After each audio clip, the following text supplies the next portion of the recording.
Hello guys, જય શ્રી કૃષ્ણ, જય દ્વારકાધીશ, જય રણછોડ। આજે આપણે આવી ગયા છીએ ડાકોર પાસે આવેલું સિમલજ ગામ કે જ્યાં ભગવાન રણછોડરાયના પગલાં આવેલા છે। ચલો ત્યાં આગળ જઈએ અને આપણે દ્વારકાધીશ રાજા રણછોડના પગલાંના દર્શન કરીએ।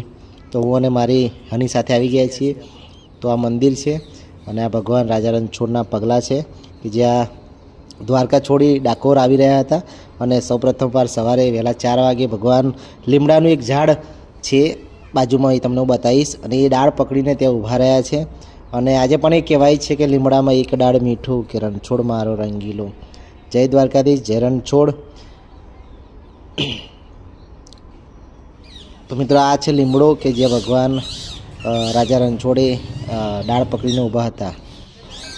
આ છે મિત્રો નાનું એવું મંદિર અને ત્યાં બાળકોની રમવાની પણ જોરદાર મસ્ત વ્યવસ્થા છે। જો અમાર હનિયા રમે છે।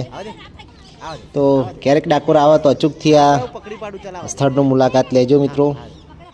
અમારા વિડીયો મિત્રો ગમે તો લાઈક, શેર ને સબસ્ક્રાઈબ ને ફોલો કરતા જજો મિત્રો।